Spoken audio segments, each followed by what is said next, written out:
I personally really like it when antagonists or anti-heroes are qualified by undeniable affection for someone. When we are made clear that they're making reckless, terrible decisions because they think that their end goal will benefit another person.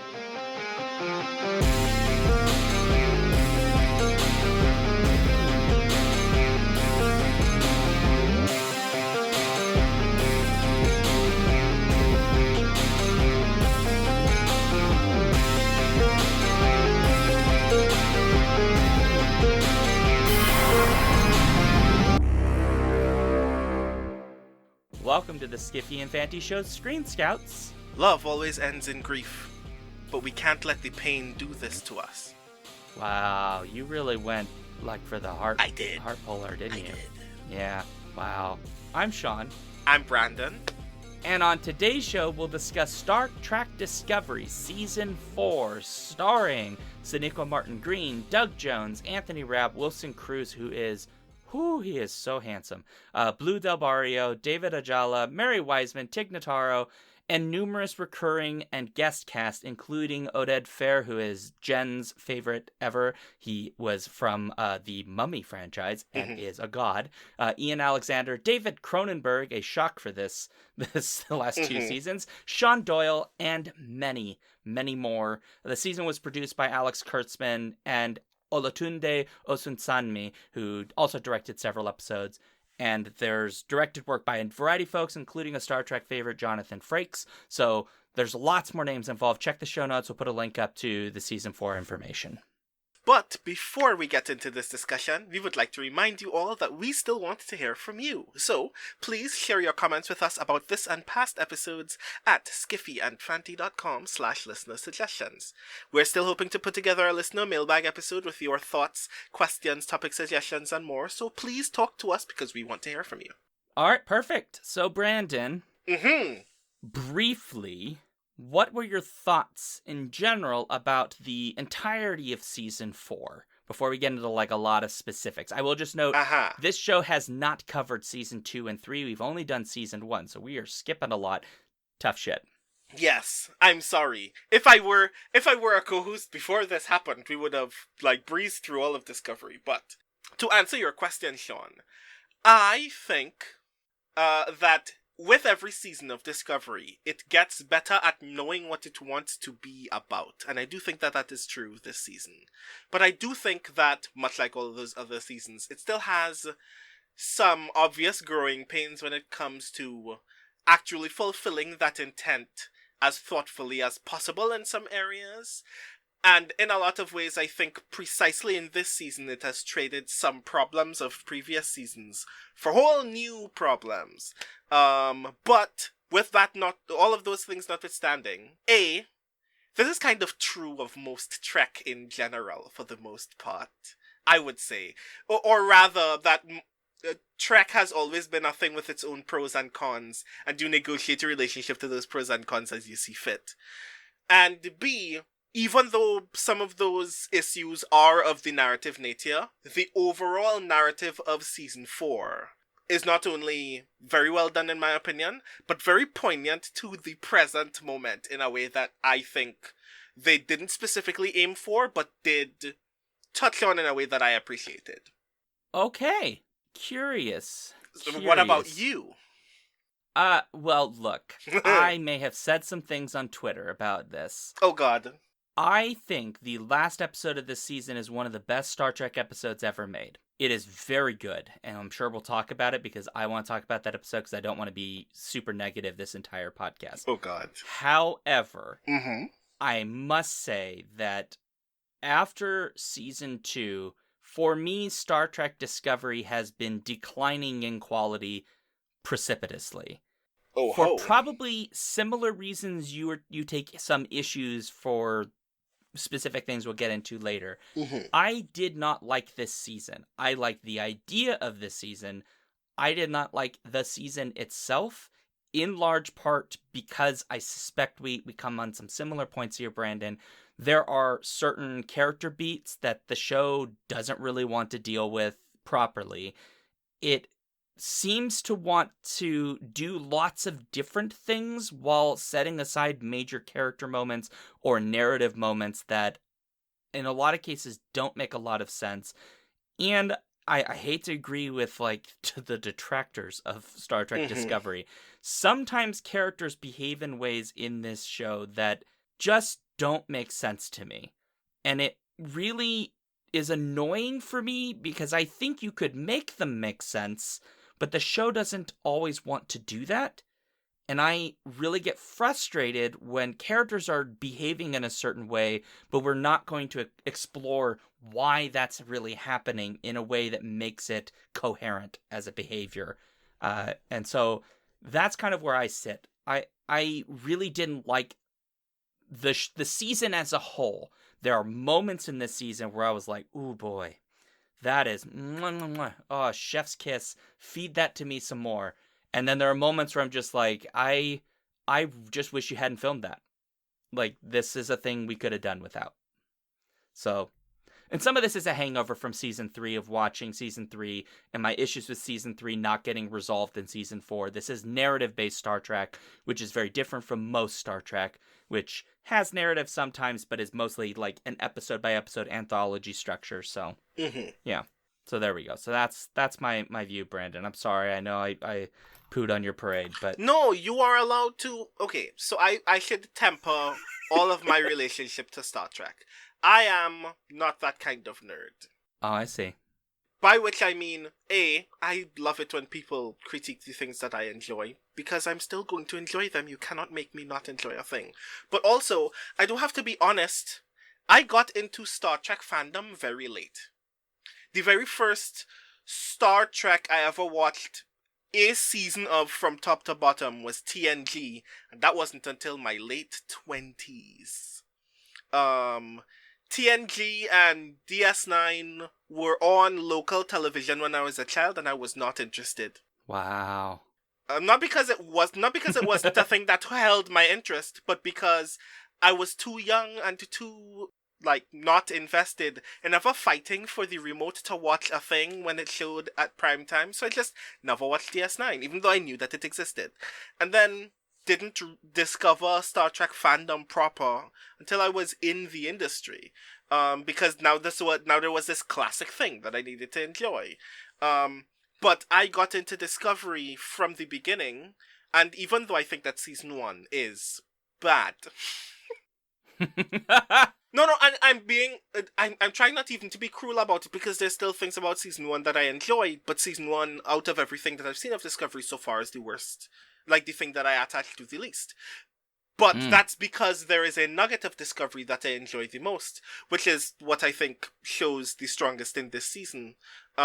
Which is the thing that I enjoy about Discovery, and I've said this whenever anyone asks me about it in panels and stuff like that I've talked about the television shows that I'm watching, is Star Trek Discovery is an image of what it's like to be a member of Starfleet when your ideals are not perfect, when you have no idea what your ideals are, or your ideals are suddenly in conflict with a thing that you now have to make sense of.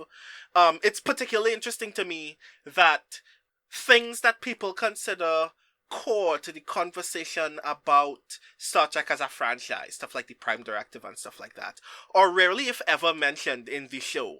Because the show is about, yes, we have guidelines, but this thing was not in our guidelines. And not even just how do we respond to that as an organization, but how do I respond to that individually, as somebody with my own fears, as somebody with my own doubts, as somebody who has screwed up and has to pay the consequences of that screw up. Like, the thing that I enjoy the most about Discovery is that Michael Burnham was a terrible captain. Michael Burnham in season 1 and season 2, and the show knows it, did not at that point deserve leadership, but has grown into discovering things about her capacity for leadership that, even though still not there yet, like, I still think that she is largely untrustworthy in a lot of ways. The thing that I think I attach to the most when it comes to her characterization is, other people know that and are willing to confront her about it, but she's still going to do the thing anyway. How are we responding? How is she personally responding to the fact that now that she has a responsibility, she now has to juggle doing the right thing for other people and her own volatile emotional state? Everything you say, I like. Until. But there's a huge but for me. If I watch season 4 without previous seasons to go on, Michael in particular, I would say, is an imperfect captain who is coming into her own. One of the big things that happens in this season is the president of the Federation, like at the beginning of the season, is basically like, you're not ready for the Voyager mission, because Voyager exists in this future that they've been shoved into. It's still doing its thing where it like goes out and like on a 5-year mission and like discovers like talking elephants or whatever, right? And the president says to her, you are not ready for that mission. You're not there. And Burnham says, like, I wouldn't accept anyway, but you're also wrong. I think the president's technically right, but only in the context of the previous season. But at the end of the season, this is one of the big moments, is in addition to Stacey Abrams being the president of Earth, which, yes, please. But also there's this moment where the president says, okay, you know, when we had this conversation, like at the very beginning of this season, well, you're ready now. You could do it. And Burnham says, of course, I still would refuse because Discovery's my home, which legit, I respect. However, that all works perfectly in this season. And one of my biggest criticisms of Discovery overall, and in season 3 especially, is that it introduces interesting threads and then resolves them sometimes either by just ignoring that thread was introduced at all, or just kind of wipes it away and pretends that we've solved the problem. Burnham is a good example, though I would say Indira is a better example, because like season 4 just doesn't bother to deal with it at all, and neither does season 3, really. There's one episode. But Burnham has repeatedly refused to follow commands given by a superior officer, in some cases putting the Federation or putting like many lives in very serious risk. Multiple times. Once after having a redemption arc across 2 seasons, which legit, and then she immediately turns around and does very similar behavior that got her into prison in the first place, outside of committing outright mutiny. And the show doesn't want to deal with the fact that this is a person who has now been put in the captain's chair, who has a record now of very serious, not only lapses in judgment, although sometimes Michael Burnham ends up being correct, but also of not following the structure, the hierarchy that exists in this system for a reason. And in season 4, they just kind of pretend it's not a thing. That in the previous season, she didn't just get demoted by Saru because she did a thing she shouldn't have done in the first place by refusing to follow his orders and putting him in a position where, frankly, he should have locked her up in the brig. She should have been in the brig in season 3. That's what should have happened to her because of the previous history. And I get frustrated because I want Discovery to actually have the character moment across multiple episodes of this character really dealing with why she's not trusting of this new system that's sort of emerged, the Federation, etc., and why she is really struggling with adhering to those Starfleet ideas. Part of this is like season 3's big problem of like, well, Burnham's away from them for a year, and I guess she forgot all of the stuff she learned for like 5 straight years of her life, which, no, does not make any sense, but sure. And part of this is just like the series doesn't really want to have those be the exploration because they want to spend time on other characters doing their things. And I think that's a mistake because Burnham is one of the proper main characters whose story matters. And we should have that really fleshed out, not just have a moment at the beginning of the season and a moment at the end of season 4 where we kind of like bookend those things. That should be one of the main threads of this entire season. How do we trust Michael Burnham as captain of Discovery? And I think when I say that, I think that there is an obvious core story to Discovery, and that story is how, like, Starfleet defending its ideals in crisis. Like, I acknowledge that that's either a thing that the story cares about, but is often very complicated in attempting to tell those stories, or it's a thing that emerges from the story by accident for the exact same reason that you point out. Like, Michael Burnham admits consistently, simultaneously, that she is invested in Starfleet and its potential ideals, and acknowledges that sometimes it gets in its own way. And I mean, that's not useful one way or the other, because at the end of the day, even if Starfleet is wrong, and in a lot of previous seasons, they do make some particularly egregious decisions. One, it's an organization with a structure, you either abide by it or you don't. And two, the story should then be about reckoning with that. And it does. Like, Burnham has moments when she has to reckon with those things. Saru has moments, especially in, I'm thinking season 3, if I'm not mistaken, where he gets to, like, genuinely wrestle with those things. And a lot of character, and especially Saru's personal arc is also about that when it comes to his own identity as a Kelpian as well, and what it meant previously to be on Kaminar. And all of those things are particularly interesting. And then at the end of the season, they're like, so we don't want any more conflict. So let's just forget that this would be a lingering conflict for these characters, because we want to make sure that everybody has a nice beat to close on. And that is one of the parts that suck, because I want the story of Michael Burnham constantly going, I care about Starfleet, I care about Discovery, I care about all of these people. I want to be the best leader that I can possibly be. But Starfleet isn't prepared for the thing that I'm about to do, and I think that I have to do it, because my ideals say that this is going to benefit Starfleet. So I'm going to prove Starfleet wrong. One episode of people going, no, Michael, don't do the thing, and then Michael gets to come back and go, okay, I acknowledge that I wasn't supposed to do the thing, but look, it yielded results. Like, that would be kind of interesting. Instead, everything just kind of gets papered over every once in a while, so we could continually say, yes, you made a reckless decision, Michael Burnham, but we still trust you. And it's weird, because a part of me is also going, I know that objectively that is incomplete storytelling. But we let those kind of storytelling faux pas pass in a lot of other stories as well, and I feel like the only reason the internet is very fond of pointing out how bad a decision-making process that is because Sonequa Martin Green is playing Michael Burnham. The thing that I want to say this because I think it's really important. The thing that I love about this discovery is, the whole, like, everyone talks about, like, oh, the original series, and, like, Gene Roddenberry was, like, a visionary, and, he was, like, trying to, like, say, look, we could have all these different kinds of people, like, on a spaceship from different cultures, all being like, what up, bro, and hanging out. Really great idea. Obviously it's not a full vision of the potential of humanity, and each of the Star Treks have, like, kind of pushed a little bit, like, oh, well, we'll have a different kind of person now.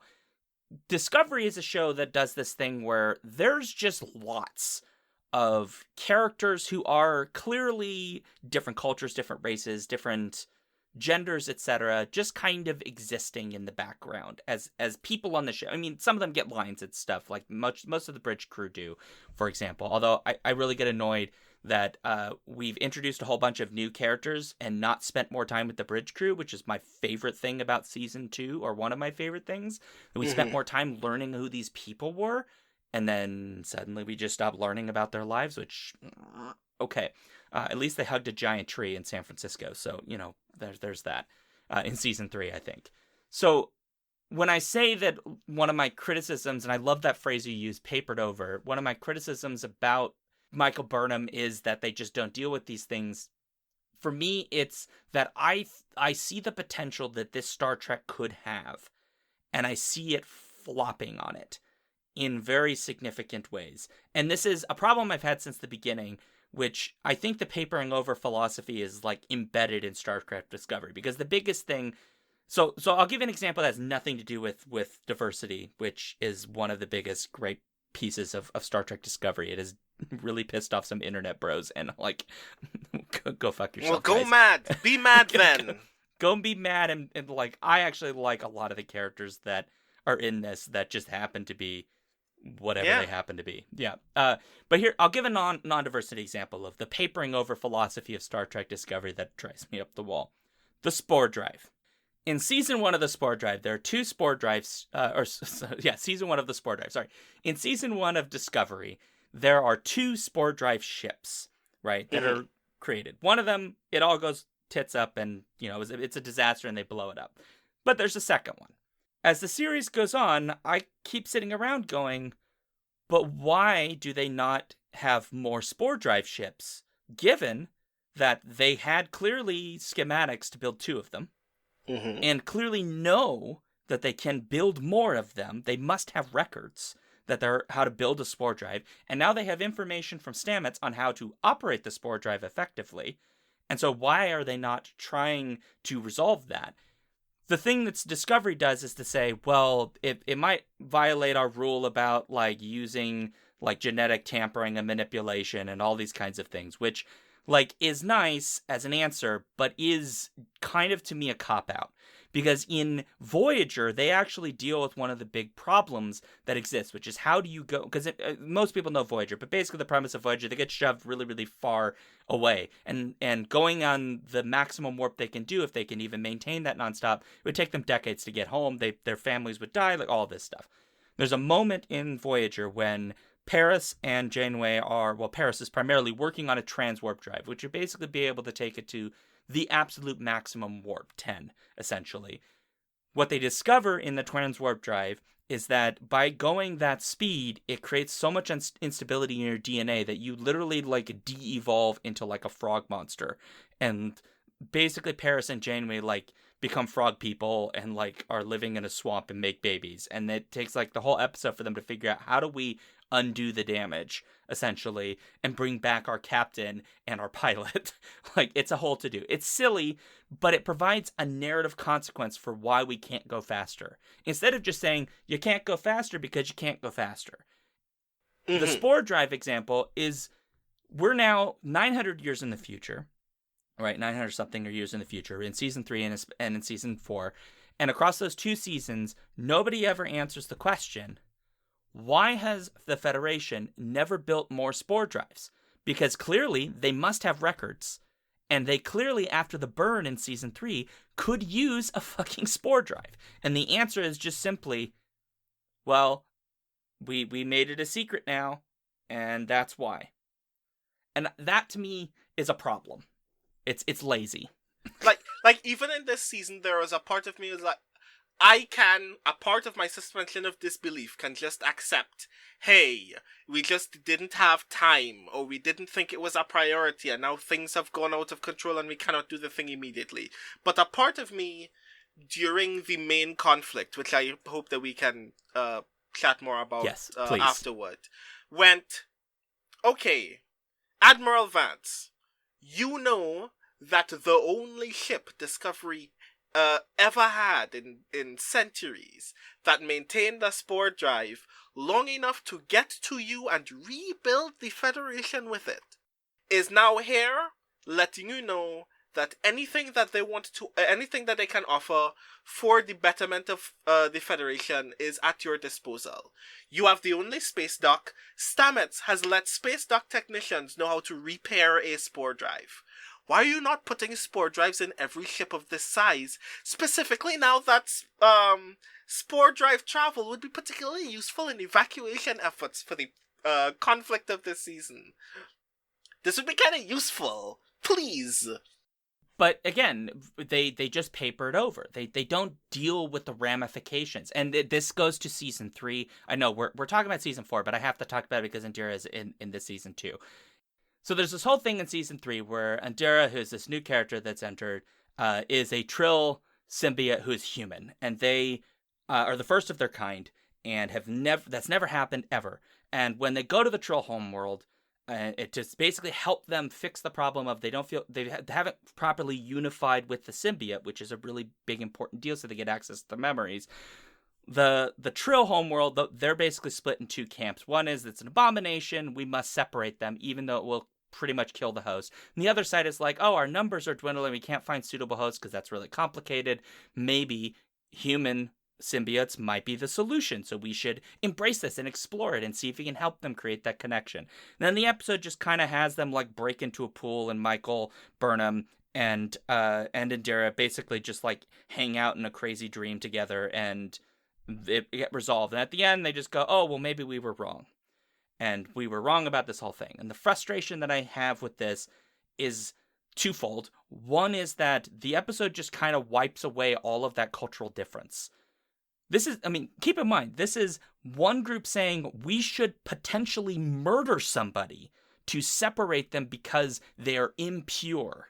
Mm-hmm. That is like serious. That's not a minor disagreement, right? There are like multiple layers of like real world social commentary that are just being invoked in that one part of this conversation that are particularly interesting, and to just like get to the end where it's just like, you know what, we made a mistake and we'll never think about it again. That's not even how the people who actually have those kinds of ideas actually work.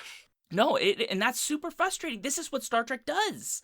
Is it explore? I mean, obviously, historically, Star Trek is like done it one episode at a time, but this is narrative Star Trek. This is overarching storylines with characters getting to develop over multiple episodes very deliberately. And they just kind of go, oh, like we solved this problem. No, that actually should be as significant to season 3 as the Navarre storyline is to season 4, which we haven't talked about, but whatever. And then my second thing that bothers me is that after that happens and they supposedly get reunified and Derek gets reunified with their symbiote, it almost never comes up again. Like, they don't behave as though they are unified with their symbiote. It doesn't really come up. And it sort of flies in the face of what we've kind of come to expect, at least for Star Trek fans, of what Trill are, that those memories are always there. They're always saying, like, oh, well, this version, that they're Indira Tal, and then there are a bunch of different Tals that are there. Like, they'll bring up those memories. But it seems like for the character, the fact that they have a Trill symbiote is like an incidental. It's like they got a pimple, like, or a wart that they just don't feel like getting rid of, and it's a little frustrating because that actually is also really interesting. What is a Trill human union? How does that change their relationship to those memories? Mm-hmm. Right? What kind of person do they, now that they've reunified? Who are they? Because they're not going to change. They're going to be different than the Indira we meet earlier. So this is like the papering over philosophy of Star Trek Discovery that frustrates the hell out of me, because I feel like they're missing the beats that are really, really good. And I want to smack them and say, stop it. This is good stuff. Flesh it out. Explore it. You do not have to have 800 people's stories in these seasons. You can focus on, give us these meaty stories, explore them in more detail. With that in mind, we should probably get to this season's core conflict. Which is cool. And I liked it a lot, and I liked what it potentially had to offer viewers, specifically dealing with the pandemic at this present moment in time. Yeah, and I will get to why that mattered to me in a moment. But first, we should break down exactly what happened. Which is that the crew of the Discovery discovers that there is an anomaly in space that is doing this weird thing where it just kind of... It's a galactic toilet. Yeah, it just kind of appears in random parts of space, starts eating shit, and leaves. And they're like, what the hell is this? It's destroying whole planets. And at first it becomes a serious concern that should be dealt with by Starfleet. But then it becomes much more significant when Michael Burnham's boyfriend, Cleveland Booker, is returning home from Quajon after spending time with his family at a very important personnel ceremony to him. Having a lot of feelings, reconnecting with the experience of being on his home planet with people who love him, only to discover that this anomaly is on its way to Quajon, and leaving just in time to watch it destroy everything that he knows about his home planet. Literally consume the last moments that he had with his loved ones on that planet. And driven by grief and guilt and a lot of anger and frustration that something like that can just happen and nobody knows anything about it, decides, you know what? I'm gonna destroy that shit, because that's obviously evil, because it destroyed my family. Burnham, however, is obviously driven by the decision that we should attempt to be diplomatic about this and try to figure out exactly what it is and who's responsible for it, and try to come to an understanding that will limit loss of life while also not potentially being a threat. While also, Tarka, who we met in season 3 during Emerald Chain business from the main storyline of that season, is mostly going, you know what? That's a big machine. Big machines have big engines. Big engines might be able to help me do a thing. And helps Book go on a random rogue mission to attempt to shut down the DMA by themselves in the hopes that the power source of that anomaly would give him the ability to teleport to another dimension. Which we only learn has a personal relationship to Taka later in the season, which is also very important. But all of those clashing ideologies about how to respond to this anomaly eventually come to a head, specifically when not only is the DMA much bigger and much more dangerous now, but is moving towards both Earth and Navarre. And now Burnham has even more feelings. My boyfriend wants to essentially commit mutiny against Starfleet, but the thing is going to delete my home planet. And if I don't... Both of them. Both of my home planets. They're a human from Earth, but they were raised on originally Vulcan. We should say Navarre is the unification of Vulcan and the Romulans. They've unified and renamed the world Navarre. So. Yeah. And like, Burnham's conflicting feelings, the obvious room of conflict within that space of how to respond to this anomaly, and how to even get to the civilization that is responsible for it and potentially communicate. All of those things were very interesting questions. And one of the reasons why I say that it matters so much to me in the pandemic in particular. We talk a lot as fans, readers, and creators about science fiction's capacity to help us reimagine the state of the world that we're presently in. And I've been thinking a lot about how a lot of my favorite science fiction and fantasy, on television in particular, has been very good about having conversations about how we feel about the pandemic without being about the pandemic. Like, I could have an entire conversation separate to this about how the latest season of the new Charmed reboot actually talks about the pandemic in a way that I also found was interesting. But that's a separate podcast. So one of the things that I thought I enjoyed about this season of Discovery is it's obviously all about grief. About the kind of overwhelming and unfathomable grief of seeing thousands of people suffer something that you cannot make sense of and cannot fight back. Like, that's what that translated to me as. It's not literally a pandemic, but Cleveland Booker just watched thousands of people, some of whom he knows very deeply, all of which he has a strong empathetic bond toward, get erased by a thing that he doesn't know anything about, struggles to even consider whether it is the responsibility of someone obviously malicious, and spends a lot of time as a result just assuming malice. Struggles to make sense of how you're supposed to even respond to it as one individual.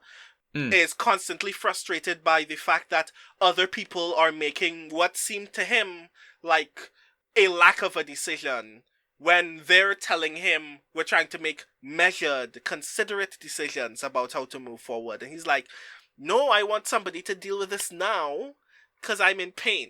And I feel like that translates a lot to the experience that especially people who have either lost a loved one as a result of COVID-19, or have witnessed large-scale calamity take place in their immediate vicinity because of other people's refusal or inability to engage with the pandemic in a responsible manner, and going, all of this could have been avoided, but I can't just do the thing, and now I'm just bundled up with all of these feelings about the fact that it could have been avoided and now it can't. And I thought that was...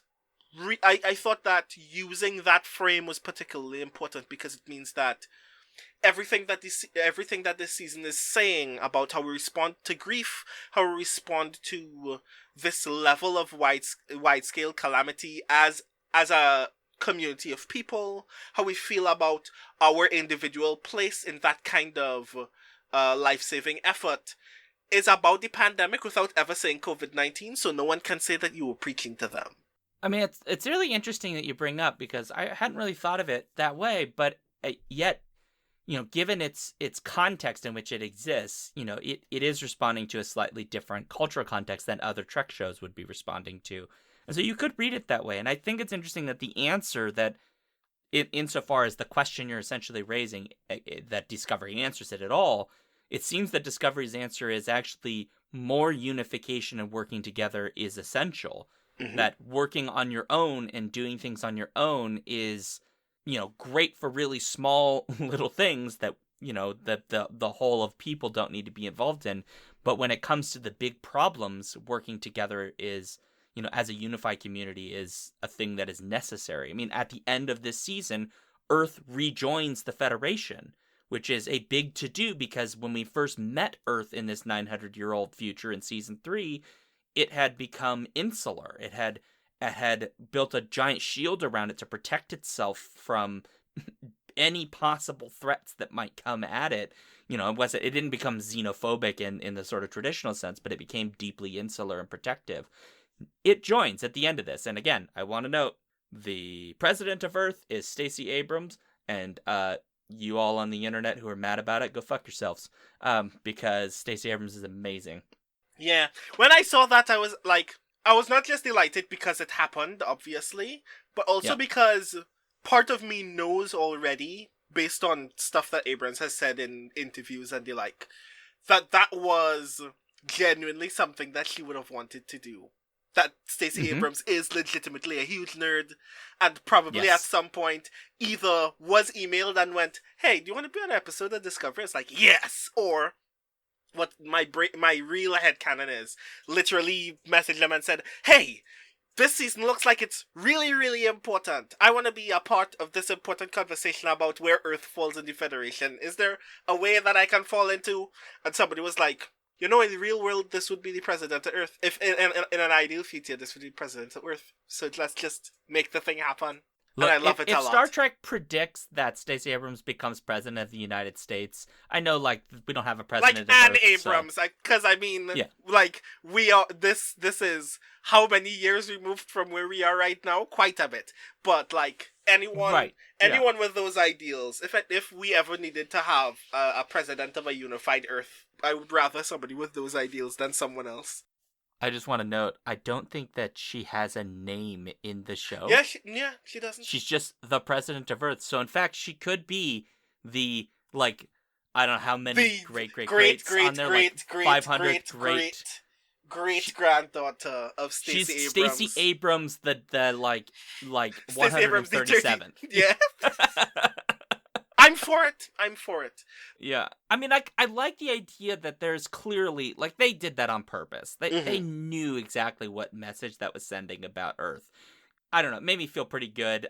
I get that it's kind of it's an insertion, they clearly, knew what they were doing. Mm-hmm. But at the same time, it's but this is a person that, if she ran for president, I mean, unless she turned out to be evil and, was eating babies on the weekends or something, I'd vote for this person.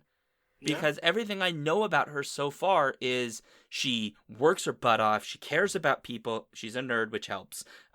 She's intelligent, she can write a coherent sentence and speak one, for that matter. This is a person that, while she's not perfect, and so hopefully in 900 years, maybe we're better people, but who knows? But at the same time, it's just this really pretty idea of, no, this is an Earth that, it's got its flaws and it needs to work through some stuff, but it is still an Earth that is living a version of a more idealistic future where it sounds so idealistic coming out of my mouth right now. I just don't care. But the notion that we need to be mean to each other and be, to essentialize our difference to the point at which we are going to say there are separate humans. Yeah. That is still kind of gone. And even Earth kind of learns the lesson in season 3 a little bit when they realize that they're being attacked by another group of humans, and that immediately assuages all of their concern, because now it's like, oh my gosh, we're it's our own people that we're in conflict with. I love that idea. This is one of the things I love about Discovery in general, which is just that it is trying its damnedest to just imagine a future where, like, the things that make us different from each other, like physically or identity-wise or whatever, like, those differences don't fucking matter. Mm-hmm. Like, it doesn't matter that Stamets and Culber are a gay couple. Like, they're just a couple. They're not that dissimilar from Burnham and Book. Yeah. You know, they're just, I mean, both of them have a really sexy man in the group, but, you know. This is true. David Ajala is a handsome devil. Like, holy cow! I will point out a lot of the male cast of season 4. I have a lot of very strong feelings about the fact that Oded Fehr is in Discovery now. I love it. He's also handsome. I feel like I need to look away from my screen every once in a while to refresh my brain from all of the handsome, because it's like too much. But yes. There's a lot of handsome, but, like, they're, like, rugged handsome. Like, some of them are, like, you know, pretty handsome, but then some of them are, like, no, they've seen some shit handsome. Yeah. You know what I'm saying? I am a member of Starfleet. I have actually had to deal with some shit before. Yeah. The fact that Admiral Vance has grey hairs. Yeah. And, like... Well, he's an older gentleman. Yeah, and, regularly speaks about it. Yeah, I'm too old for this. This is a lot that's happening. But I have a responsibility to these people because we haven't been a federation in so long. So I guess I'm gonna do the thing. I have a lot of feelings about Admiral Vance. I really like Admiral Vance. I like him quite a lot. But okay, so, like, to take us back, just again, this big problem, the DMA. I love the idea of this. I think, like, I was like, the burn was kind of cool in season 3. Like, okay, I felt like what we got out of that kind of felt a little bit like a dud to me. It was okay, but it didn't give me a moment of, like, pure wonder. Mm-hmm. The end of this season does. When we figure out what the DMA is, and then they go through this, they literally, like, leave our galaxy to go to this bonkers place outside of it, and they finally meet these people. We have, like, kind of like an Arrival thing, where they have to learn how to communicate with a species that, in this case, communicates by essentially, like, pheromones and mathematical lights, and they have to, like, interpret what that is in order to make sense of things. And it's super interesting, and I wish they'd spent more time with it, because one of the things that it does is it highlights a thing that a lot of people complain about Discovery, and you shut up, you're wrong, which is that people are very emotional and share their emotions and are often very freeing with their emotions. And that is deeply human. But that's a problem for communicating with a species that does not have the cultural context we have, where you may be sad even though something good has happened. You may be happy even though something bad has happened. You may have these conflicting emotions. For them, their emotional states have a very clear rhyme and reason, right? They follow a process. And so when they see Michael Burnham in this last episode is very upset and is clearly still sad, despite getting effectively what she wants, and they realize it's because Book, this man that she loves, you know, is gone. It creates this great moment of cultural conversation where people start to sit down and actually try to understand the like syntax of a culture, as it were. Yeah, and it's beautiful. I just love that a lot. Yeah, so I had a lot of feelings about how language works in this series. First of all, as an aside, Dr. Hirai being like this overly trapped in his own head, kind of stick in the mud xenolinguist who's like, there's a chance that we might come across this alien species and not have any idea how to communicate. I'm preparing for the worst already, and then have to spend an episode telling Dr. Hirai, you can't drop everybody's hopes right in front of them. Come on, chill out. I dug that a lot. But also, obviously as a sci-fi property, like, thinking deeply about language barriers when it comes to communicating with extraterrestrial life is obviously a very interesting and challenging conversation, because we don't even have a lot of linguistic ideas wrapped up on Earth where everybody speaks with their mouths.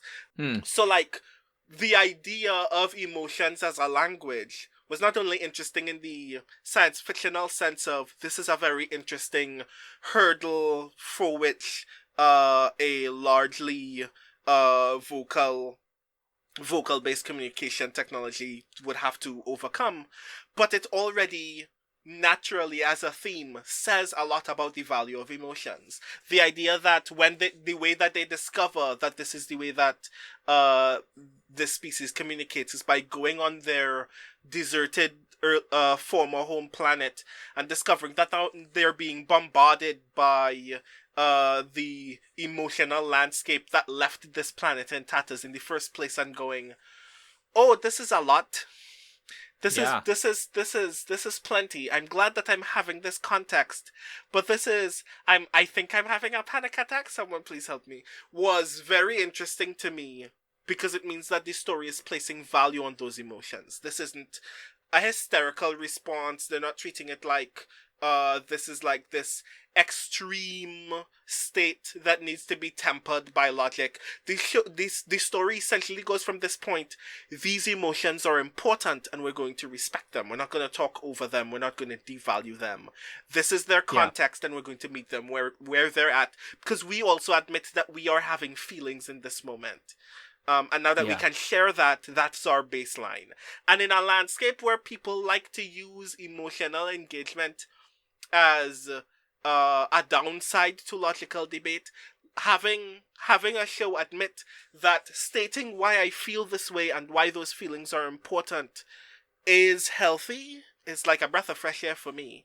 But also, as a poet, I have to say the last episode struck me a lot because of how that emotional state, how that emotional language became synthesized, kind of hit me in the gut. Because species 10C qualify themselves as one social entity very early on in that linguistic process. But then, whenever any of the crew of the Discovery use the word one in reference to their own circumstances, they're referring to not something that they are a part of, but something that they acknowledge that they are connected to while being separate. That humanity is one with Earth, that Vulcans are one with Navarre, but that Burnham is one with Book. That Book is her one. I'm like, oh my god. It's very clever. This is part of why I wanted a little bit more. I kind of wanted them to really dig into the language. My biggest criticism with the ending of this is that I feel like they could have just written to say, it's urgent, but it's not like you guys got 5 minutes to fix this shit. Like, give a little bit of time, because I feel like it forces them to rush, and the whole thing where they go to the planet to kind of figure out if they can find cultural context, which is really important and turns out to be essential, is happening in a moment where, like, everyone else is right. They need to go. They need to move. They shouldn't be stopping. They need to get forward, even though it's essential. They don't have time. I feel like that part we didn't need that, so that we could spend more time on the laborious process of figuring out how to communicate with a species that does not use verbal, physical communication the way we do. They use basically pheromones and light, mathematical lights. And one of the great things that comes out of that, and again, part of why I wish they would explore it a little bit more, is that that poeticness that comes at the end of them trying to explain to an alien species that does not have, in its cultural context, a notion of the individual as a thing that can be distinct from a whole, is part of a thing they have to communicate to explain why, Tarka and Book are separated, even though she still cares deeply about Book, that she loves Book. Book is her one. That is beautiful, and it is lovely to see, and it is made better by the fact that they've actually visited the planet, because it helps us to understand that this is a species that when they feel sadness and sorrow and pain, it's not one individual who feels it like Book. It is an entire culture all at once. So they literally can't go back to their home world because it is suffering for them. It is pure maximalized suffering that the humans can barely even handle. And I agree with you that by exploring emotion in this way and really pointing out that emotional context or emotional syntax, if we're going to take the linguistic approach, is essential to how humans communicate, but also maybe something that we find in other species that might exist out there, that they communicate in ways differently as well. We have to understand what makes us similar so that we can learn to communicate about the things that matter to us. And this is precisely what it is. It is those connections that Burnham and the others have to their home world, to their friends, to their family, etc., that helps the Tensi really see that what they're doing is causing harm. And that cultural context of their pain on their home world helps them to realize they're now doing to others what had happened to them. Even if they didn't know they were doing it, they're still doing it. And it is beautiful, and that last episode is frankly just a gut punch. I think it's called Coming Home or Come Home, I think is the episode. It is a gut punch because there's so much emotional power in that episode. It's in some of the others as well, but like this episode, like it just came out of nowhere and like slapped me a few times. Like it really hit me. It's works beautiful. Very hard, and I enjoy it a lot. On the topic of something that I wish they'd fleshed out more, only because at least the subtext that I read into that thing was all about Tarka. Which is, in one of the earlier episodes, if I'm not mistaken, it would have been the, like, third to last episode. I can't remember the name of it off the top of my head right now. Rubicon or All In? Either Rubicon or the Galactic Barrier, I'm not mistaken. The thing that I loved about that episode was this was the first time that Tarka actually opens up about the relationship with the person that he met while working for while being enslaved by the Emerald Chain, and their unified desire to travel back to that person's home dimension. And that person, Oros, is uniquely characterized in that show, in that episode, and their relationship is uniquely characterized. That they meet first by like being forced to work together on some of the Emerald Chain's other scientific projects because Oros's last partner had already been tortured and killed by the Emerald Chain previously. And Oros doesn't want to work with anybody, is just like aloof about the entire thing, but Tarka notices that Oros is working on something separate by himself. And they bond over not only their shared understanding and shared love of science, but when they start opening up further, they actually genuinely become friends. And that's when Oros reveals to him that he's working on traveling back to his home dimension, but that means that he requires a large enough power source, and he's trying to see what he can make of the resources that are inside here. And they work together towards that goal, but in a lot of that characterization in that episode, they don't read like friends to me. It's unclear. Yeah, it's another thing. More development would solve this. Yeah, I would. And here's the unique thing about that, right? I don't need the show to tell me that Tarka and Oros are in love, you know. I need the show to show me that their relationship has more beats like this. Yeah. And I would get it. I wish, and the part of it that sucks as a result is, the reason why I wish it had more development is also because, do you mean to tell me Book just did this and just went along with Tarka, telling him to his face that he wants to take the power source out of the dark matter anomaly, and never asking any reasons about why until the very last moment that you'll ever have free time to hear it? And that's the only time that we actually get to hear that Tarka actually cared about this person deeply. And that this isn't just like a selfish goal of his uniquely.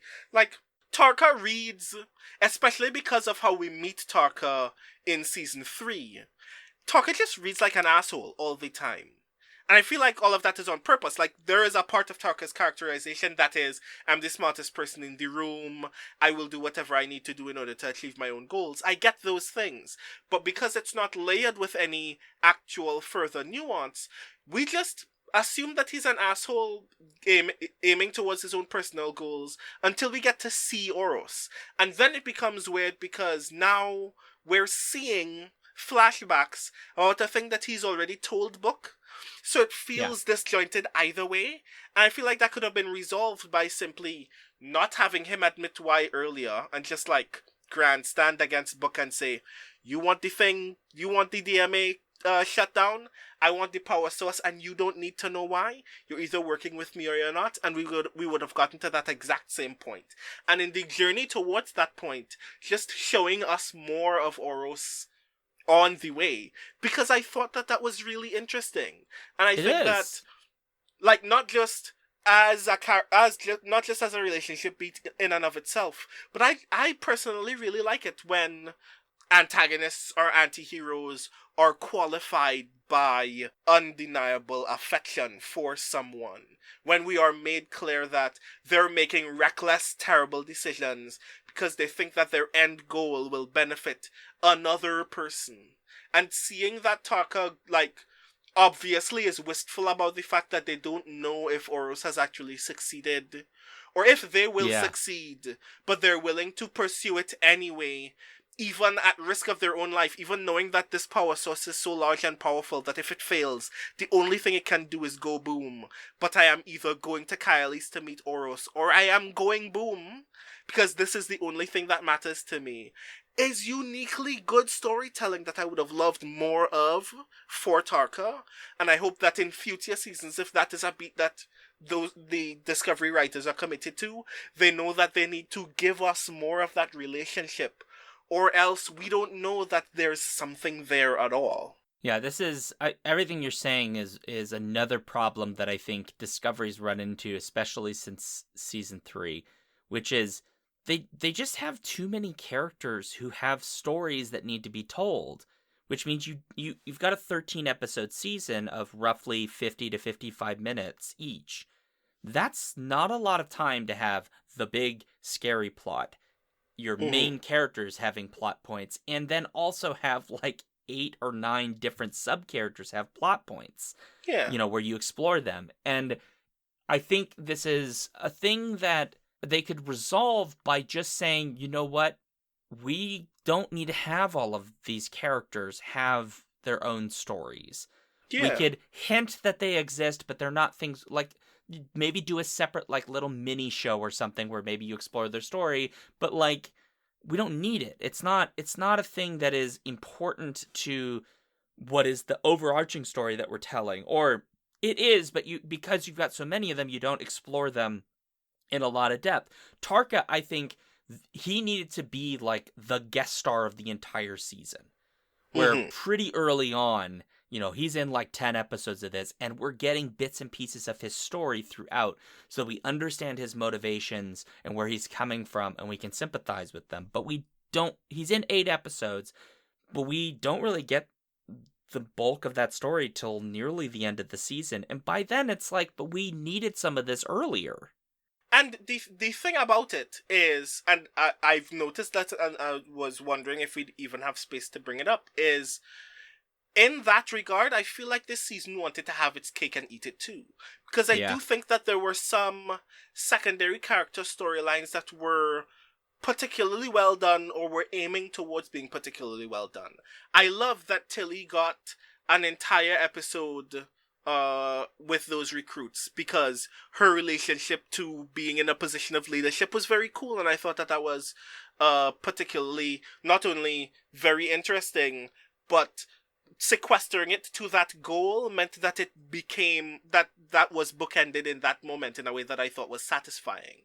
I like that Dr. Kalba had this entire personal story about struggling with his own mental health while being mentally and emotionally available for the crew, and knowing that he had a responsibility to do something about that and being willing to admit those things, especially to Stamets, who can be emotionally available for him in turn. And Sure. I felt like the fact that they were giving that several episodes of beats was particularly interesting, and the only thing that I wished happened as a result is that he got an emotional resolution sooner, rather than essentially telling the story of a therapist who is obviously out of his depth, being out of his depth through largely more emotionally intense circumstances, looking people in the eye and saying, "I need a break," having those people telling him to his face, "Well, take a break then, we are letting you take the break," and he's going, "No, I'm fine." But like, Yeah. the nugget was there, and definitely Saru having an emotional relationship with the president of Navarre. Yeah, Tarina. And like, It's so them cute. It is the cutest bonding shit. and having Oh. such like simple twee moments, while obviously admitting to each other, we are presently in a lot of turmoil, and I feel guilty about having this pleasure in this moment. But I am also admitting that being with you, especially during this moment of turmoil, has been giving me a great deal of peace, and I appreciate that. Yeah. If they drop that in season 5, If they I are will- not together I in will season burn 5, Paramount to the if ground. they are not together in season 5, I am boycotting everything Paramount makes. Even when CBS Studios makes things for other people, I will never watch them again. It's so beautiful and I love it so much. I liked that, I think, because it gave us a different kind of relationship than we'd seen. Because most of the relationships that we have in this are very sort of like stereotypical Hollywood to a degree. They're very passion oriented. They're very intimate and physical, and their relationship is not, because there's a difference of culture that exists there, drastically different cultures. She's Vulcan, which means, she does not govern by her passions in the way that humans do. To be fair, we've not had a lot of time learning about how Kelpians do relationships, so we're learning on the job here. There's just a lot of really lovely subtlety and I guess peace to watching that kind of grow. Yeah. And I think that, like, the biggest thing that ultimately we're getting to, I think, with all of this is there are nuggets of just brilliance, and we want those. I think we both are saying, like, we don't need every single one of those nuggets, because they don't all have time to breathe. And so focusing on the nuggets that are worth expanding into a full rock, those would give more depth. Yeah, because there are moments in especially the latter half of this season where it seems like the writers are like, we want this character to establish why this moment matters personally to them. So they're just gonna say it to you aloud. And every time it happens, I'm going, but the thing is still happening. You're literally evacuating people from a planet that is about to be destroyed. We don't need to hear how you are touched by this while you're still on the surface of this planet. You can tell Burnham when you're back on Discovery. Why is this happening now? Yeah. And it's not that I didn't appreciate the beat. I would love those beats. I would love for especially the rest of the bridge crew to have moments like Tilly's, to have an episode where it is obviously visual why this matters to them. But they don't get that, so they just kind of squeeze it in, so we feel like we're learning more about them. I am fine with resigning myself to the idea that we do not learn about Reese this season, but that next season you're gonna give Reese a lot, because Reese deserves it. But you didn't need to give me just a spoonful of Reese's backstory, because it's coming at the worst time, and it's still not enough. Like, look, okay, so Tig Notaro is in this again. Other than Tig being funny, like, I like Tig Notaro's character, Reno. Jet Reno. Kind of a fun character, showed up in season 2. Really hasn't a lot to work with. I feel like we didn't need them there. It's not that their character wasn't relevant to the situation. It's that, like, they weren't there for most of the season, and then all of a sudden, Jet Reno is back. Why? Because we need Jet Reno to be in this scene for a reason. And it's like, well, why do we need like 97 different engineer characters when clearly the ones that matter I mean, no offense. I don't hate Adira. I just think that, like, why isn't it just the Stamets and Reno show, where it's like these two very different engineering types going head to head all the time, but finding begrudging mutual respect? That's worthy of exploration. So I have a different problem. I mean, I do agree with you on that last part, because I do think that when we introduced Reno to the cast in, what was this, late season 2? Season 2. Yeah, it's early season 2, isn't it? Right, yeah, Like, it is maybe, early season yeah. 2. That there is an obvious character disconnect between Reno and Stamets that would make good conflict drama. Yeah. And I would like to see more of that. But my real initial problem with the way that Reno is written is everybody else gets to be an engineer for reasons that are important to them. Even Adira in very brief spurts. But this is the first time that we've seen Reno not just state that a problem is occurring and state that there are tools to solve it, but actually solve the problem. And it has the very least to do with her. She just happened to be the person who was kidnapped because she heard a noise in a room. That could have been Adira, and then that would have been an opportunity for Adira to have a relationship with someone on the ship that is other than Stamets or Culber. It could have been Stamets, and Stamets could have had an opportunity to continue to have conflict with Tarka after Tarka was the one who held Discovery hostage at the end of season 3. And reckon with the like weird question of, have you actually changed since you've joined Discovery? No. Wait, yes. Wait, no. Wait, yes, you have. But this is still bad. And like all of those options would have been valuable. Instead, they give Reno the scene because Reno hasn't had a scene like this before and didn't write anything for her. And that's the part that sucks. Yeah, I think what we're getting at is the criticism we both seem to share is just more focus. Just focus more. You don't need to do everything. Like, I am speaking directly to the producers and writers of Star Trek Discovery. We are not critiquing this thing. Who definitely watch this. Who definitely listen to the Skiffy and Fancy show, of course. We are not saying this because we hate it. There are people on the internet who are going out of their way to be absolutely cruel to Discovery, and we are not those people. We think that your ideas are wonderful. We think that your characters are great. We think that the premise of the ship itself, the premise of the spore drive itself, as you have already indicated since season 1, gives you a lot of breadth of acknowledgement for all kinds of interesting stories. And I think that you know that because I think that this season has been the most ambitious season-wide arc that you have encountered thus far. We want more of it. That's the downside for us. You give us this cool thing with cool characters engaging with it in a lot of ways very thoughtfully, or even when they're not engaging with it thoughtfully, engaging with it in a way in which the drama is the thoughtfulness that we're supposed to get out from it. Which I think is the key to Star Trek. Us looking at this conflict and going, how do I feel about this? What am I going to do in the real world to ensure that when this comes up in the real world, we are resolving it as healthily as Star Trek ideals would ask us to in the real world. I think that even when your characters behave badly, you're telling stories that are asking those questions of us. What we want then is for you to commit to those questions and the answering. Even if your answers are bad, even if you don't have answers, commit to the questions and the value of those answers for us, so we can commit to answering it. I think that's great. That's a great place for us to close out, Brandon. Yeah.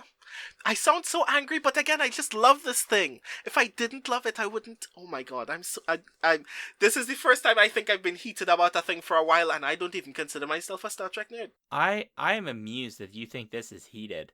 Because if this is heated from you, Brandon, I would hate to see you furious. Oh my, you probably would. No, because you don't seem heated to me. Like, what is furious to you would just be like you would just grunt more. Oh god. Oh god. This is Brandon. Brandon Furious is just. Let's hope nothing ever actually makes me furious, because I'm now embarrassed for the future me that we'll have to discover, I guess. I that's not shoot for it. So, Yes. well, folks, if you'd like to let us know what you thought about things we've said here, or you have thoughts on Discovery Season 4, please go to skiffyandfanty.com/listener suggestions and let us know. We'll do something with that and make an episode. So you can follow us, as always, at Skiffy and Fanty on Twitter and Instagram. You can get the newsletter, skiffyandfanty.com/newsletter. And if you like what we do, even if you fundamentally disagree with our takes on Star Trek, then, you can support us at patreon.com/skiffyandfanty and give us reviews on iTunes and all those places. You should give us money even if you fundamentally disagree and you're going to write it angry, "Oh my gosh, the Skiffy and Fanty show is so woke" review. Oh, Lord. Pay us money. Pay us money so that we can throw things at you, metaphorically. Anyway, you can find me at Sean Duke on Twitter, SeanDuke.net, Alphabet Streams on Twitch, and Patreon.com/TheJoyFactory. You can find me at The Rising Tides on Twitter, Patreon.com/TheRisingTides, Twitch.tv/TheRisingTides, and on SpeculateSF.com, where I currently GM Fractal Spire, a Girl by Moonlight actual play. Excellent. All right, so as always, I've got to make it awkward, so I will just note that one of the things that I got out of this season, Brandon, and it's very important, Tarka was actually right, but he just was misdirected in what he was looking for. Really, the DMA is a perfect source for creating the greatest toilet humanly possible. And so we should immediately begin to unpack it and turn it into a perfectly useful place to go to the restroom. You know what? You're probably right. It just kind of just sucks dark everything matter away all the Yeah. How big is this toilet now, though? Well, I mean, there's probably a giant species out there with a very big butt. Yeah. I don't know. Yeah, fair. Cool. The 10C are pretty big, so maybe there's a bigger species. So yeah, highly likely. There you go. Fair enough. Yes. Yeah. Plus, Q needs something to do because he's still out there somewhere, that asshole. Oh, God. We will get to Q when we talk about Picard. Okay, and on that note, awkward ending and scene.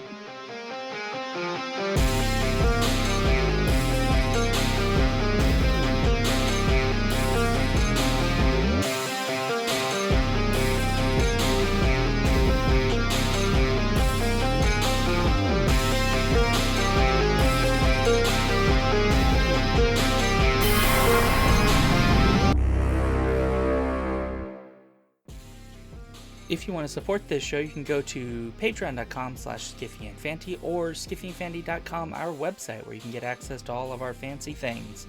Our music comes from Holy Mole. You can support him and his work at patreon.com/holymole. Thank you for listening.